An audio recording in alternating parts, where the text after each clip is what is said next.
সদৌ অসম ছাত্ৰ সন্থা আৰু ৩০জনীয়া সংগঠনৰ আহ্বানত গোটেই অসমজুৰি প্ৰতিবাদ কাৰ্যসূচী। আজি হুজাই জিলাৰ ডবকাৰ মাজমজিয়াত সংশোধনী আইনৰ বিৰোধিতাৰে আজি হুজাই জিলা ছাত্ৰ সন্থাই জোৰ সমদল কাৰ্যসূচী ৰূপায়ণ কৰে। যেতিয়ালৈকে এই আইন বাতিল নহয়, সদৌ অসম ছাত্ৰ সন্থা আৰু ৩০জনীয়া সংগঠনে এনেকুৱা প্ৰতিবাদ কাৰ্যসূচী ৰূপায়ণ কৰিব। আৰু এই আইন বাতিল নহলে ইয়াতকৈও জংগী আন্দোলন গঢ়ি তুলিব বুলি জানিবলৈ দিছে। আজি এই প্ৰতিবাদ চলিব এটা কথা ক'ব বিচাৰিছো, কেন্দ্ৰীয় চৰকাৰ আৰু অসম চৰকাৰে এটা কথা স্পষ্টভাৱে শুনি লওক যে নাগৰিকত্ব সংশোধনী আইন অসমৰ খিলঞ্জীয়া ৰাইজে মনা নাই আৰু নামানে। গতিকে এটা কথা তেওঁলোকক আজি এই প্ৰতিবাদ চলিব ক'ব বিচাৰিছো, নাগৰিকত্ব সংশোধনী আইন বাতিল নোহোৱা পৰ্যন্ত সদৌ অসম ছাত্ৰ সন্থা ৩০ জনগোষ্ঠীয় সংগঠন খিলঞ্জীয়া ৰাইজ ক্ষান্ত নাথাকে। প্ৰশাসনৰ জৰিয়তে বিভিন্ন ভাবুকি দি প্ৰশাসনক বাধা দি পেলাই সদৌ অসম ছাত্ৰ সন্থাই প্ৰতিবাদী কণ্ঠ কেতিয়াও ৰুদ্ধ কৰিব নোৱাৰে।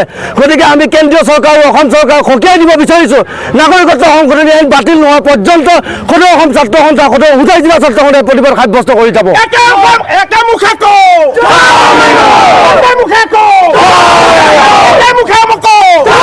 অসম চৰকাৰ মুখ্যমন্ত্ৰী আৰু কেন্দ্ৰীয় চৰকাৰ গৃহমন্ত্ৰী প্ৰধানমন্ত্ৰীক সকীয়াই দিব বিচাৰিছোঁ এই প্ৰতিবাদস্থলীৰ পৰা।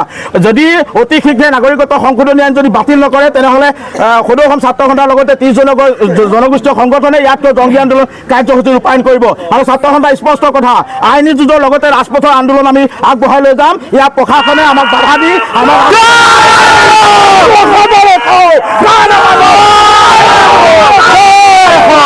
সদৌ অসম ছাত্ৰ সন্থা আৰু ৩০ জনগোষ্ঠীয় সংগঠনৰ আহ্বান মৰ্মে নাগৰিকত্ব সংশোধনী আইনৰ বিৰোধিতাৰে গোটেই অসমতে অসমজুৰি প্ৰতিবাদ সাব্যস্ত হৈ আছে। আজি আমি সদৌ হুজাই জিলা ছাত্ৰ সন্থাই ডবকা চহৰৰ মাজমজিয়াত নাগৰিকত্ব সংশোধনী আইনৰ বিৰোধিতাৰে আজি আমি জোৰ সমদল কাৰ্যসূচী ৰূপায়ণ কৰিছোঁ।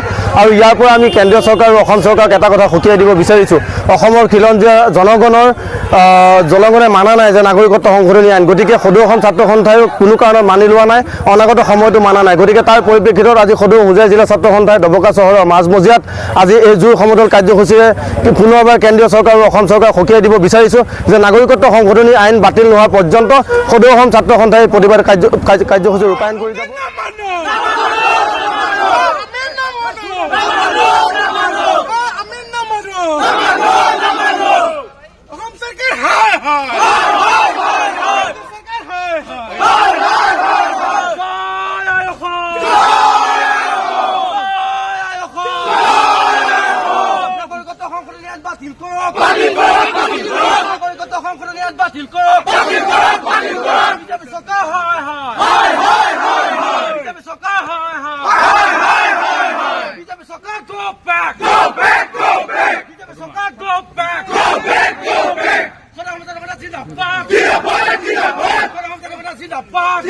Zindabad!